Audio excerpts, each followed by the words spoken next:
Hello everyone, welcome to Bind Edutech class. Last video में हम लोगों ने डिस्कस किया था फाइनेंसिंग डिसीजंस के बारे में, then after factors affecting the financing decision. इस वीडियो में हम डिस्कस करने वाले हैं about dividend decision. Okay, dividend decision क्या है और कुछ फैक्टर्स हैं जो उसको इफेक्ट करते हैं। Okay, factor affecting dividend decision. So let's see what is dividend decision. Dividend, पहले हम बात करते हैं कि डिविडेंड क्या होता है। Dividend is that portion of divisible profit that is distributed to the owner. Okay, profit का वो पोर्शन,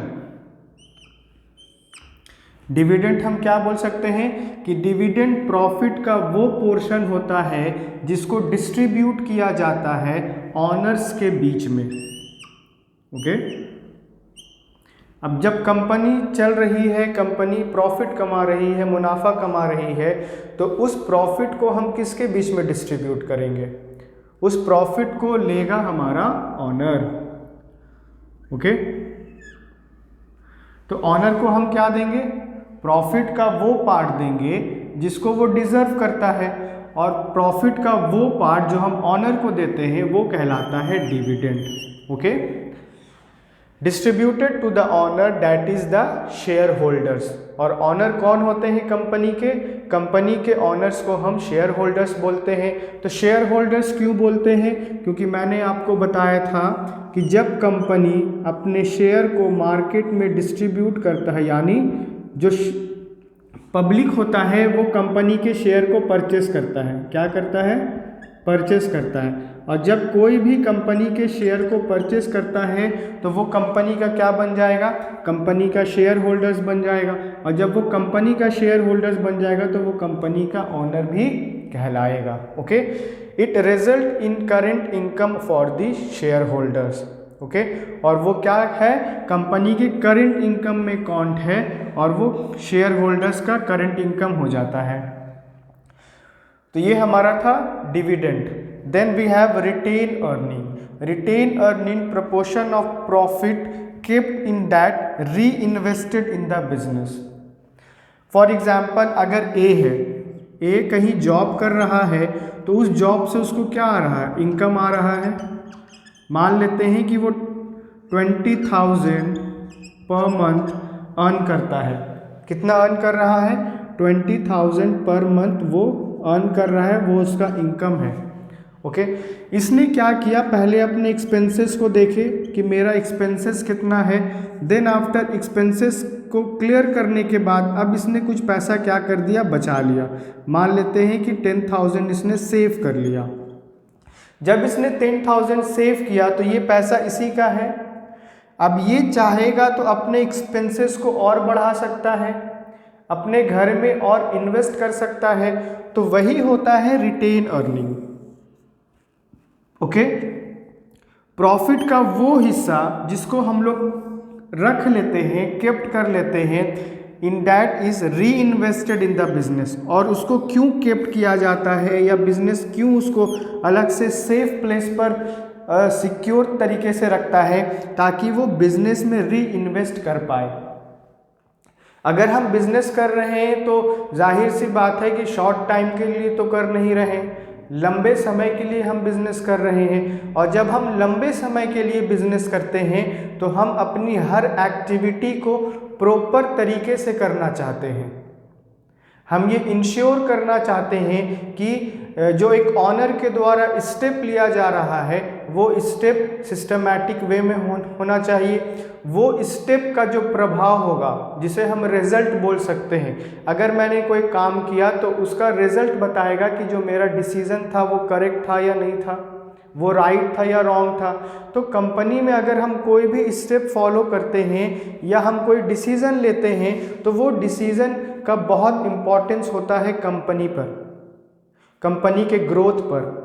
ओके, कंपनी को कैसे हम इन्हेंस कर सकते हैं, ये उसका प्रभाव उस पर होता है। क्योंकि हम कंपनी में जितनी एक्टिविटी करते हैं वो कंपनी के इससे रिलेटेड होता है, और कंपनी आगे जाएगा या कंपनी डिक्लाइन की ओर जाएगा वो उस डिसीजन पर निर्भर करता है। अगर हम केवल कंपनी में पैसा इन्वेस्ट कर रहे हैं, लगा रहे हैं और हमें कोई मुनाफा नहीं हो रहा है, अगर कंपनी कोई प्रॉफिट अर्न नहीं कर रहा है, तो वो इन्वेस्टमेंट प्रॉफिटेबल इन्वेस्टमेंट तो होगा नहीं, वो और कंपनी के लिए नुकसानदेह होगा, कंपनी को और लॉसेस बेयर करने पड़ सकते हैं। लेकिन अगर हम अपने ही पैसे को, अगर मैंने किसी से लोन लेकर के अपने कंपनी में पैसा लगाया है या कंपनी के पर्पस से कहीं पर इन्वेस्टमेंट किया है और वो जो हमारा इन्वेस्टमेंट था उसमें लॉस हो गया, एक तो मैंने उधार लिया, बोरो किया, बोरो करने के बाद मैंने इन्वेस्ट किया, मुझे उम्मीद था कि मुझे वहाँ से रिटर्न अच्छा मिलेगा, लेकिन रिटर्न अच्छा नहीं मिला, प्रॉफिटेबल इन्वेस्टमेंट हमारा नहीं था, तो हमें वहाँ से लॉस बेयर करना पड़ा। देन एक साइड तो हमारा इन्वेस्टमेंट भी गया और दूसरे साइड जो हमने बोरो किया था पैसा, तो वो हमें चुकाना पड़ेगा। लेकिन अगर हम अपने ही पैसे को कहीं इन्वेस्ट करते हैं, क्या हमें किसी को जवाब देना पड़ेगा कि हमने क्या किया या नहीं किया? हाँ, हमारा लॉस तो होगा, हमारा पैसा डूब जाएगा, लेकिन वो केवल पैसा ही डूबेगा, लेकिन हमें किसी और को चुकाना नहीं पड़ेगा। ओके, तो रिटेन अर्निंग क्या है कि रिटेन अर्निंग वो इनकम है या वो अर्निंग है प्रॉफिट का जिसको हम प्रॉफिट से अलग कर लेते हैं और उसको हम कंपनी में ही सिक्योर जगह रखते हैं ताकि हम बिजनेस में री इन्वेस्ट कर पाए। अगर हमें लगता है कि हमें हाई टेक्नोलॉजी परचेस करना चाहिए तो हम इस पैसे से कर सकते हैं, हमें लगता है कि हमें नया बिल्डिंग बनाना चाहिए तो हम इस पैसे से बना सकते हैं, हमें लगता है कि हमें कुछ एक्सपेंसेस बेयर करने पड़ेंगे जो शॉर्ट पीरियड के होंगे, तो हम इसके माध्यम से क्या कर सकते हैं, अपने एक्सपेंसेस को पूरा कर सकते हैं। तो कंपनी में जितना री इन्वेस्टमेंट होगा हम इसके माध्यम से कर सकते हैं और अपने कंपनी को ग्रो भी कर सकते हैं। Now dividend decision is that of profit which has to be distributed among the share holders. Okay, यहाँ पे तो हम लोगों ने देखा कि डिविडेंड किसे बोलते हैं। अब हम देखेंगे कि डिविडेंड डिसीजन क्या होता है। Dividend decision is that of profit, okay, profit के रिगार्डिंग हम डिसीजन लेते हैं which has to be distributed, जो किसके बीच में डिस्ट्रीब्यूटेड किया जाता है, तो शेयर होल्डर्स के बीच में डिस्ट्रीब्यूट किया जाता है। तो शेयर होल्डर्स कहाँ के होंगे, तो शेयर होल्डर्स उसी कंपनी के होंगे।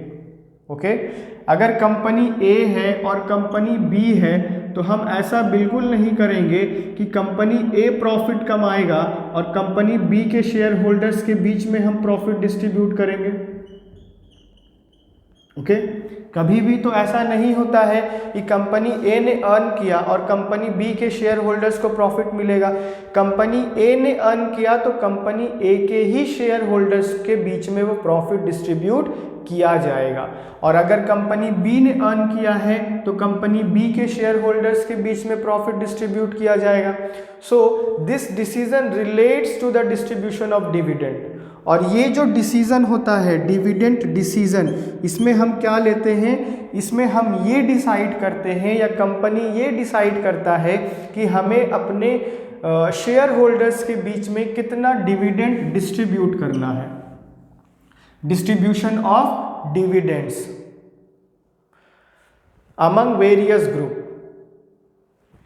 जितने भी ग्रुप्स होंगे शेयर होल्डर्स के, उनके बीच में हम क्या करेंगे, उस डिविडेंड को डिस्ट्रीब्यूट करेंगे। और ये जो डिसीजन है वो कौन लेगा, company will decide. Okay, now next in this decision, और इस डिसीजन में हम क्या क्या डिसाइड कर सकते हैं या इसके अंदर कौन कौन से पॉइंट्स को हम देख सकते हैं। The first point, if all profit are to be dispersed, हमने जितना अर्न किया, कंपनी ने जितना प्रॉफिट कमाया, क्या वो उन सारे प्रॉफिट्स को डिस्ट्रीब्यूट कर देगा शेयर होल्डर्स के बीच में। ओके, मान लेते हैं कि किसी व्यक्ति ने अर्न किया, मान लेते ए ने अर्न किया 20,000। ओके, एक महीने का सैलरी है इसका, इसने 20,000 अर्न किया। अब ए विल डिसाइड कि मुझे 20,000 पूरा अपने सेफ में रखना है, लॉकर में रखना है, बैंक अकाउंट में रखना है, या उसमें से कुछ हिस्सा मैं क्या करूंगा, खर्च करूंगा, एक्सपेंस करूंगा, ओके। तो यहाँ बोलता है कि if all profits are to be dispersed, क्या हम पूरे प्रॉफिट्स को शेयर होल्डर्स के बीच में डिस्ट्रीब्यूट करेंगे डिविडेंड के रूप में, ये डिसाइड करना है। Next, whether all earning will be retain in the business, हमने जितना अर्न किया, जितना प्रॉफिट कंपनी ने कमाया, क्या उस पूरे प्रॉफिट को हम रिटेन कर देंगे इन द बिजनेस, बिजनेस में रिटेन कर देंगे। अगर हम बिजनेस में रिटेन कर देंगे पूरे के पूरे प्रॉफिट को, तो हमारा जितना अदर एक्सपेंसेस है वो कैसे पूरा होगा, हमें शेयर होल्डर्स को देना है, क्योंकि वो अगर हमारे कंपनी में पैसा लगा रहे हैं, शेयर होल्डर्स ने पैसा लगाया है, तो शेयर होल्डर्स ये भी सोचते हैं कि मुझे भी डिविडेंड के प्रॉफिट जो है वो जब डिस्ट्रीब्यूट होगा तो मुझे भी उसमें से डिविडेंड मिलेगा। ओके, अगर हम कहीं भी कुछ पैसा लगाते हैं तो हम ये आशा करते हैं कि वहाँ से हमें कुछ ना कुछ प्रॉफिट होगा, वहाँ से हम कुछ ना कुछ अर्न करेंगे। तो यहाँ पे सेकंड पॉइंट में हम लोगों ने देखा whether all earning will be retain, क्या हम पूरे पैसे को रिटेन कर लेंगे कंपनी में और वो पैसा हम डिस्ट्रीब्यूट नहीं करेंगे शेयर होल्डर्स के बीच में।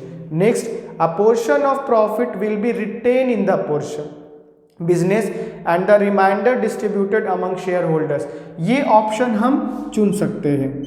अगर देखा जाए तो ज़्यादातर कंपनी में जो थर्ड ऑप्शन है वो सेलेक्ट किया जाता है। क्यों?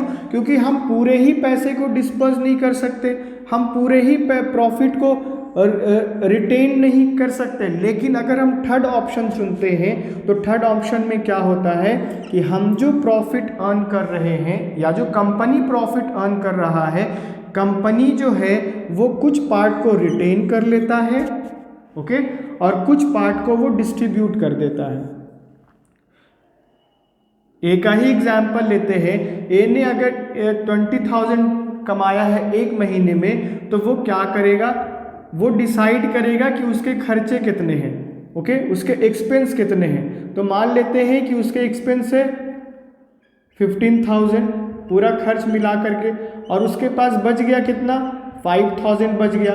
तो हम कह सकते हैं कि ए जो है वो डिसाइड करेगा अपने एक्सपेंस को देख करके, उसने डिसाइड किया कि मेरा जो पर मंथ का एक्सपेंसेस है वो 15,000 है, जो बाकी पैसा बच गया वो 5,000 बच गया, तो 5,000 को हम क्या कर सकते हैं, रिटेन कर सकते हैं। अगर इस बीच में मुझे ज़रूरत पड़ा तो मैं 5,000 को फिर यूज़ कर सकता हूँ अपने घर में। उसी प्रकार जब कंपनी प्रॉफिट कमाता है तो कंपनी ये डिसाइड करता है कि मुझे कितने पार्ट कीजिए, मुझे प्रॉफिट के कितने पोर्शन को या कितने हिस्से को रिटेन करना है, ओके, और कितने पार्ट को मैं शेयर होल्डर्स के बीच में डिस्ट्रीब्यूट करूंगा।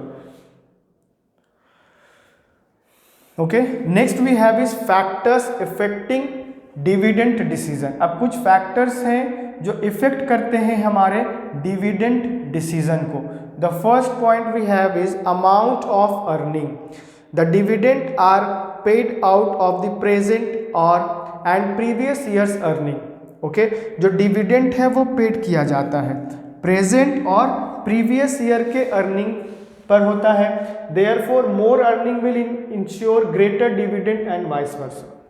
कहने का मतलब है कि अगर हमारी कंपनी ज़्यादा अर्न कर रही है, हमारी कंपनी में ज़्यादा प्रॉफिट अर्न हो रहा है, तो हम ये इंश्योर कर सकते हैं या कंपनी इंश्योर कर सकता है कि हम अपने शेयर होल्डर्स को ज़्यादा प्रॉफिट दे सकते हैं या ज़्यादा डिविडेंड दे सकते हैं।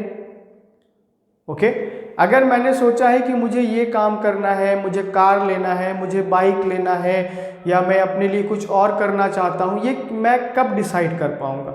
जब मेरा जो इनकम है वो इंक्रीज़ करेगा या मुझे उम्मीद होगा कि मुझे वहाँ से ज़्यादा प्रॉफिट मिल सकता है, तभी तो मैं डिसाइड करूँगा कि मुझे अपने लाइफ में क्या करना है, क्या नहीं करना है। तो ये कब होगा? जब मेरा जो लेवल ऑफ इनकम है वो इंक्रीज करता चला जाएगा। और इसी प्रकार देयरफॉर मोर अर्निंग, जब ज़्यादा अर्निंग होगा कंपनी में तो विल इंश्योर ग्रेटर डिविडेंड। तो वहाँ से जो शेयर होल्डर्स का उम्मीद है वो क्या होगा कि मुझे जो डिविडेंड मिलेगा वो ज़्यादा मिलेगा। ये कब निर्भर करेगा? जब वो अर्निंग उसका ज़्यादा होगा। लेकिन जब अर्निंग जो है वो लो होने लगेगा, अर्निंग जो है वो कम होने लगेगा, तो वहाँ पर क्या फिर होगा, जो हमें डिविडेंड मिलेगा वो ग्रेटर अमाउंट में नहीं मिलेगा, वो कम अमाउंट में मिलेगा। ओके, तो स्मॉलर डिविडेंड के रूप में वो हमें मिल सकता है, क्योंकि ग्रेटर तभी मिलेगा जब हमारा अर्निंग ज़्यादा होगा, लेकिन जब अर्निंग ही कम होगा तो ग्रेटर कहाँ से मिलेगा, ग्रेटर डिविडेंड मिलने का तो कोई उम्मीद नहीं रहेगा। Okay, next we have point number 2, stability of earning. Stable and regular earning company can afford to declare higher dividend. Okay, stable earning में हम लोगों ने क्या देखा कि जब कंपनी स्टेबल और रेगुलर अर्निंग करता है तो इस समय कंपनी अफोर्ड कर सकता है कि वो डिक्लेयर कर पाए कि मुझे अपने शेयर होल्डर्स को हायर डिविडेंड पे करना है। कब, जब कंपनी स्टेबिलिटी के साथ यानी स्थिरता के साथ और रेगुलर बेसिस पर वो अर्निंग करेगा। ओके, मान लेते हैं कि मिस्टर ए का जो इनकम है वो पर मंथ फिक्स हो गया कि उसे जो पर मंथ है वो मिलेगा 20,000। तो अगर उसको पता है कि मुझे पर मंथ 20,000 मिलेगा तो वो आगे अपने फ्यूचर को क्या कर सकता है, प्लान कर सकता है कि मुझे हर मंथ अगर 20 मिलेगा तो मैं आगे कौन कौन से स्टेप को फॉलो अप कर सकता हूँ, मैं कितना एक्सपेंस कर सकता हूँ और कितना सेव कर सकता हूँ, कितना बचा के रख सकता हूँ। उसी प्रकार जब कंपनी रेगुलर अर्निंग करती है, ओके, जब हम रेगुलर कमाते रहते हैं तो हमारा जो एक्सपेंस है वो तो हो ही रहा है, साथ में हम कुछ अमाउंट सेव कर रहे हैं जिसको हम फ्यूचर में इन्वेस्ट कर सकते हैं, जिसके कारण हम अपने बहुत सारी चीज़ों को परफेक्टली पूरा कर सकते हैं। ओके, अगर हम स्टेबल तरीके से प्रॉफिट नहीं कमाएं तो क्या हम कंपनी के अंदर एक स्टेबिलिटी ला पाएंगे? अगर हम चाहते हैं कि सारी चीज़ें सही तरीके से परफॉर्म हो, हर एक चीज़ अच्छे तरीके से पूरा हो, वो तभी संभव होगा जब जो कंपनी जो है वो रेगुलर इनकम कर रही है, रेगुलर अर्निंग कर रही है और एक स्टेबल तरीके से कर रही है। सो हम ये बोल सकते हैं कि जो उससे हमारे शेयर होल्डर्स को भी फ़ायदा होगा, क्योंकि अगर हम एक स्टेबल तरीके से अर्निंग कर रहे हैं तो उसको एट द एंड वो जो प्रॉफिट का हिस्सा है जिसे हम डिविडेंड बोलते हैं वो किसे मिलेगा, वो हमारे शेयर होल्डर्स को मिलेगा। Okay, next we have is stability of dividend. Point number 3, generally companies follow the policy of stable dividend. Generally देखा जाता है जितनी भी कंपनीज होती हैं वो रूल फॉलो करती हैं या वो पॉलिसी फॉलो करती हैं, और वो कौन सी पॉलिसी होती है, स्टेबिलिटी ऑफ डिविडेंड। इसमें क्या होता है कि जो प्रॉफिट हम कमाते हैं और उसका जो हिस्सा हम डिविडेंड के रूप में अपने शेयर होल्डर्स को देते हैं वो स्टेबल डिविडेंड में काउंट होगा, यानी the dividend per share is not alter and change in case earning change by small portion और increase in earning in temporary in nature. इसके अंदर क्या है कि जब कंपनी ज़्यादा प्रॉफिट कमाती है तो वो वही पॉलिसी फॉलो करती है जिसको वो उस टाइम भी फॉलो करती है जब वो कम प्रॉफिट कमाती है, यानी वो अपने शेयर होल्डर्स को तब भी उतना ही डिविडेंड पे करेगा जितना वो उस समय पे कर रहा था जब वो कम कमा रहा था, जब उसका अर्निंग कम था। जब ये कंपनी ये वाला रूल फॉलो करती है या ये वाला पॉलिसी फॉलो करती है तो वो अपने अदर एक्सपेंसेस को भी अच्छे तरीके से पूरा कर पाएगा और अपने बिजनेस को भी ग्रो कर पाएगा, क्योंकि अगर हम ज़्यादा अर्न करेंगे कभी और उस समय हम अपने शेयर होल्डर्स को ज़्यादा डिविडेंड पे कर देते हैं तो हमारा जो शेयर होल्डर्स का एक्सपेक्टेशन है वो और इंक्रीज कर जाएगा। वो तो यही चाहेगा कि कंपनी ज़्यादा अर्न करे और हमें ज़्यादा डिविडेंड मिले, लेकिन जब कंपनी कम अर्न करेगा तो उस समय फिर कंपनी उतना दे नहीं पाएगा, तो शेयर होल्डर्स का जो कॉन्फिडेंस होगा वो लूज होता चला जाएगा। तो इस तरीके से जो हमारे कंपनी का एक ऑब्जेक्टिव है वो कहीं ना कहीं थोड़ा बहुत कम होता चला जाएगा, या हम उस तक रीच भी कर पाए लेकिन उतने अच्छे तरीके से रीच नहीं कर पाएंगे। लेकिन अगर कंपनी स्टेबल डिविडेंड जो पॉलिसी है उसको फॉलो करता है तो उसमें फ़ायदा क्या होता है कि कंपनी जब ज़्यादा प्रॉफिट अर्न करेगा तब भी शेयर होल्डर्स को उतना ही डिविडेंड मिलेगा। अगर बाय चांस कंपनी ने कम प्रॉफिट अर्न किया या जो उसका अर्निंग है वो थोड़ा लो हो गया, कम हो गया, तब भी शेयर होल्डर्स को उम्मीद है कि कंपनी के द्वारा उतना ही डिविडेंड उसको पे किया जाएगा। तो उससे फ़ायदा क्या होगा कि जो कंपनी के शेयर होल्डर्स हैं उनका जो कॉन्फिडेंस है वो लूज नहीं होगा। ओके, और वो कंपनी के हिसाब से वो ज़्यादा इफेक्टिव रहेगा। Next we have is point number 4। Point number 4 बोलता है growth opportunities. Okay, the companies with growing opportunities prefer to retain a large share of profit. जो कंपनी ज़्यादा ग्रो कर रहा है या ज़्यादा डेवलप कर रहा है, उसका जो अर्निंग है वो ज़्यादा हो रहा है, तो वो क्या प्रीफर करेगा कि मुझे रिटेन करना है लार्ज शेयर ऑफ प्रॉफिट को।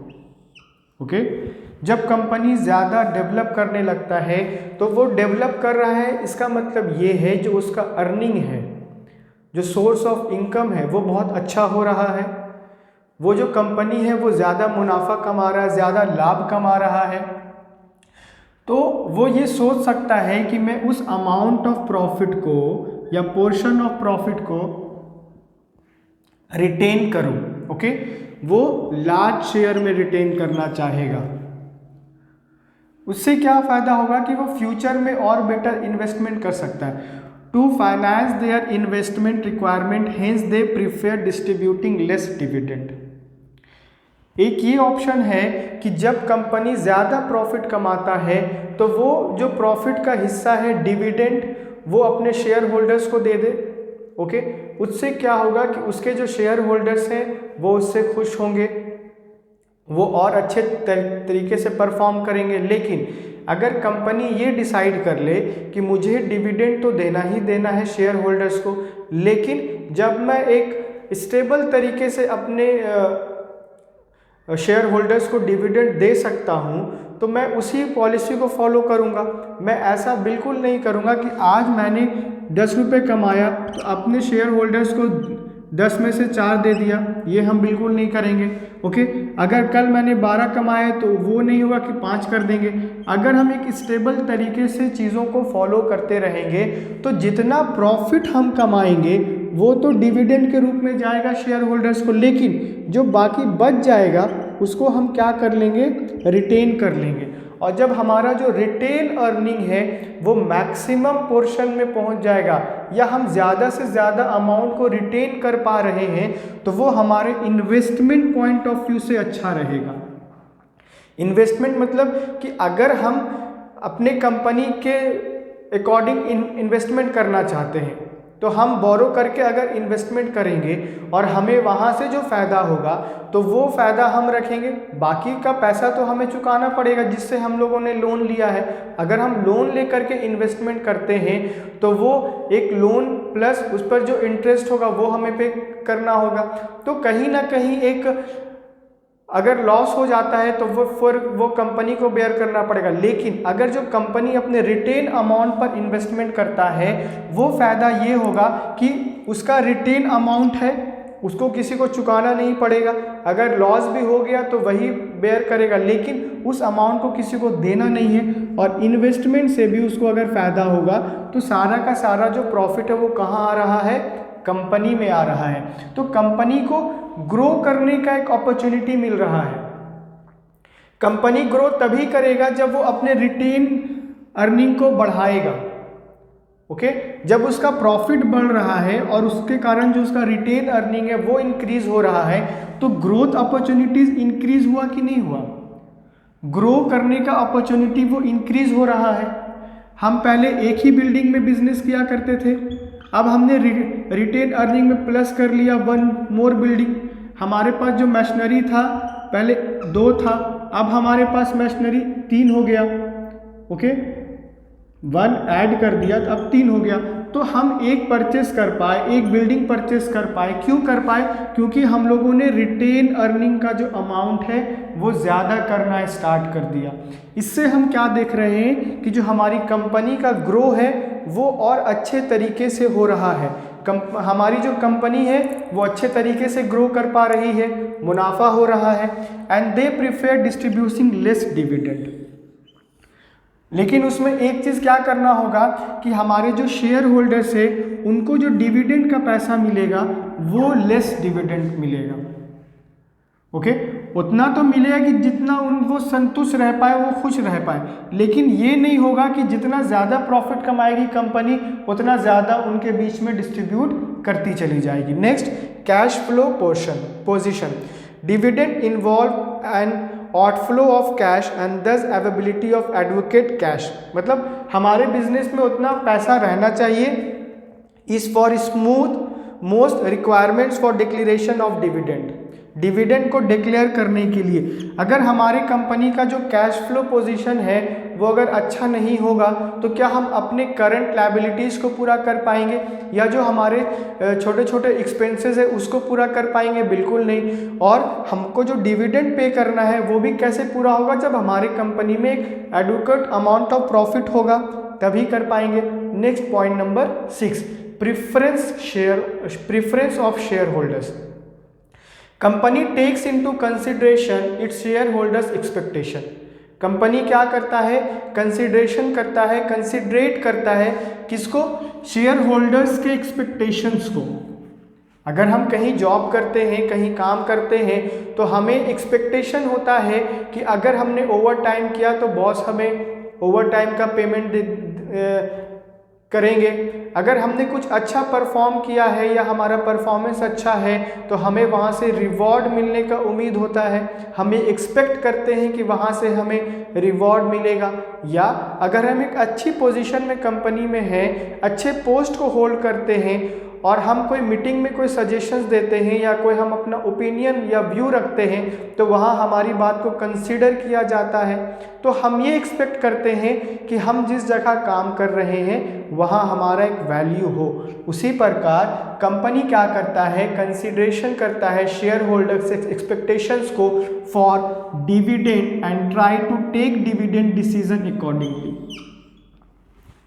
ओके, हमने यहाँ पर एक्सपेक्टेशन किया कि अगर मैंने परफॉर्म अच्छा किया है तो मुझे रिवॉर्ड मिलना चाहिए। उसी प्रकार जब कंपनी ज़्यादा प्रॉफिट अर्न करती है तो जो हमारे शेयर होल्डर्स है वो एक्सपेक्ट करते हैं कि उनको जो डिविडेंड डिक्लेयर हो वो ज़्यादा हो। तो यहाँ पे कंपनी थोड़ा सा शेयर होल्डर्स के अकॉर्डिंग काम कर लेती है। क्यों? क्योंकि शेयर होल्डर्स का अगर एक्सपेक्टेशन था कि मुझे 5 रुपये मिलना चाहिए और कंपनी को जब ये बात पता चला तो कंपनी भी ने सोचा कि चलो ठीक है अभी हम लोग कर देते हैं, 5 नहीं तो 4.5 दे देते हैं, या कंपनी चाहे तो 5 भी दे सकता है, वो डिपेंड करता है। तो यहाँ पर जो कंपनी है वो डिसीजन अकॉर्डिंगली किसके ले रहा है? शेयर होल्डर्स के। किसके रिगार्डिंग ले रहा है? तो डिविडेंड के रिगार्डिंग ले रहा है। Okay, next point number 7, okay, taxation policy. A company is required to pay tax on dividend. Company को रिक्वायर्ड है, ज़रूरी है कि वो पे करे, क्या? टैक्स पे करे। ओके, लॉयल सिटीजन हम किसे कहते हैं? ईमानदार सिटीजन वो है जो अर्न करता है और टाइम पर टैक्स पे करता है।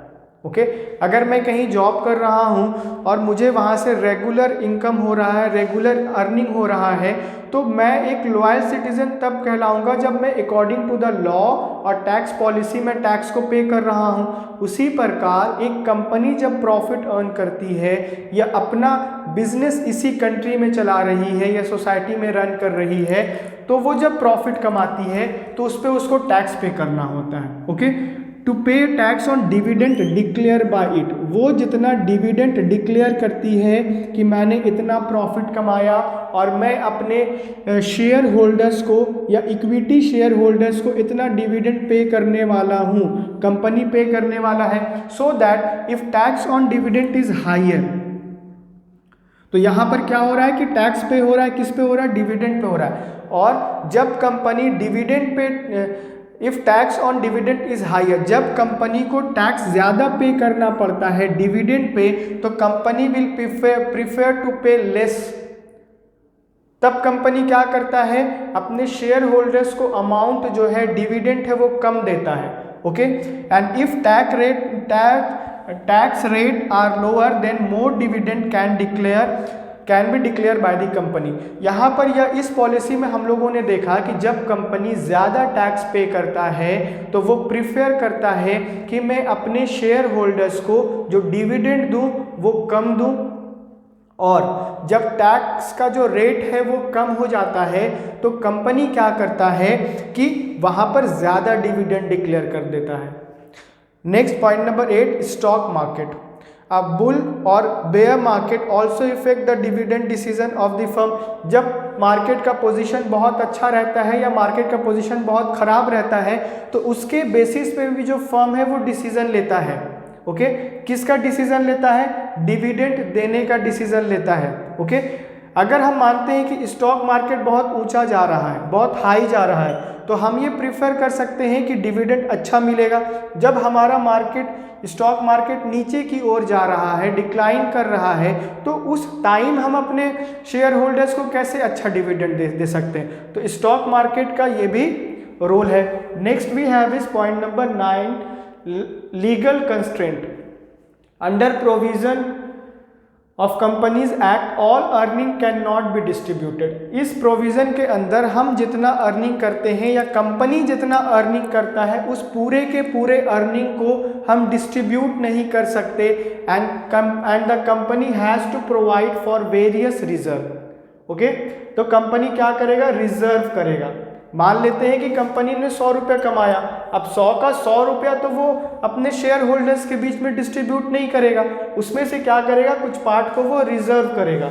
This limit the capacity of company to declare dividend. Okay, next point number 10, contractual constraint. Sometimes companies are required to enter into contractual agreement. कभी कभी कंपनी क्या होता है कि हमेशा कंपनी का पोजीशन तो अच्छा नहीं होता है, कभी अप्स एंड डाउन्स लगे रहते हैं, लेकिन कंपनी का जब पोजीशन अच्छा नहीं होता है तो कंपनी उस टाइम इंटर करता है कॉन्ट्रैक्चुअल एग्रीमेंट में विथ देयर लेंडर्स। किसके साथ, उनके लेंडर्स के साथ, with respect to payment of dividend in future. Okay, तो इस क्लास में हम लोगों ने डिस्कस किया डिविडेंड डिसीजन के definition and factors affecting the dividend decision।